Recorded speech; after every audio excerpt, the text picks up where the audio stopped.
So, what is mindfulness training?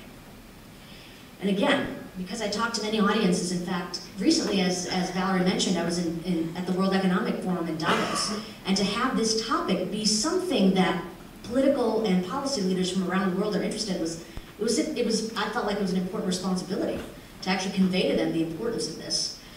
But nobody in that context really had a good sense of what it is, so I'd like to describe it the way that I describe it to them, and I'm sure many of the people in this room are already keen about this topic, so hopefully you'll agree that this is a good way to describe it. So mindfulness, from the way I think about it, is a mental mode characterized by paying attention to our present moment experience without conceptual elaboration or emotional reactivity. So that's a lot of words. And I'm really excited today because we're here for a Mindful Kids Miami event, and my kid is actually in the audience, which has never happened before. Leo, you want to say hi? So the way in which I like, not too much embarrassment there. The way in which I like to think about this, because I think it should be quite accessible, is the way that I would answer Leo if he asked me, what is this mindfulness stuff? And the way that I think about it is it's sort of like thinking of our mind as a remote control or some kind of MP3 player. Most of the time, our mind is in fast forward, thinking about the future, planning, worrying, or it's in reverse, ruminating about the past over and over again about what has already happened, right? And we're great at mental time travel. We can go in the future, we can go in the past. But what we're not so great at is actually being in the here and the now, keeping that button on play. And that's, in my mind, what we're trying to do with mindfulness. We're trying to get the mind to be in the here and the now. So with that in mind, I think a good question to ask is, well, does it work? I mean, it sounds like a good idea, sure. I mean, if you think about it, the only time we're actually living is kind of right now. So actually experiencing it might be a good idea. And I think this is a reasonable question as well. Before we spend any amount of time, effort, or funds trying to get ourselves to be more mindful, we would say, well, what's known about this? And it seems like a simple enough question, but when you look at it a little more deeply, you have to say, well, what do you mean by it? I'm a scientist. I like to break things down into their sort of smallest tractable unit.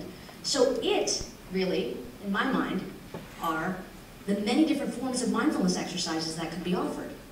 And Valerie described some of the main themes in the program that they have, and I'm just describing another one up here that's kind of a foundational practice that's offered in many mindfulness training programs, mindfulness of breathing. But just so you're aware, it's not so much about the breathing as about what the mind is doing in the context of using the breath as a focus. And not about doing anything to the breath in particular. So this is quite different than yogic breathing, for example, where you're manipulating your breath itself. This is just about watching what's happening.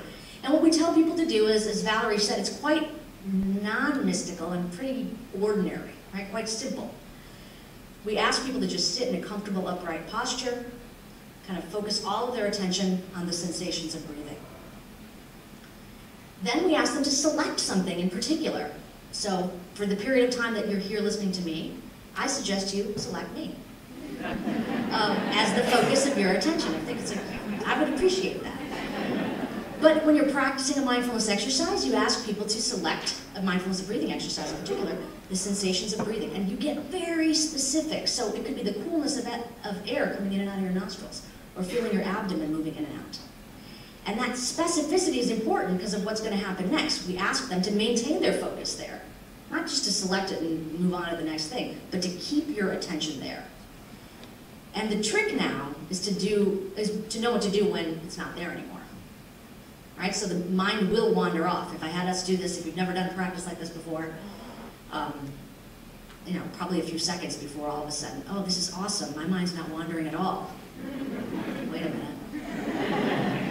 But the instruction is to just gently return it back to the sensations of breathing. So don't just linger on the fact that you're not in the breath anymore, just bring it right back. So from the perspective that I come from as a cognitive neuroscientist, this was fantastic because the instruction is very clear. The training, a very big part of the training, this mindfulness of breathing exercise, has an instruction to select information, an instruction to maintain your focus, and an instruction to really control your own mind wandering. From the point of view of somebody that studies attention, it had all the ingredients of being able to potentially improve attention if we exercised using this practice over and over again. And that's what we set out to study.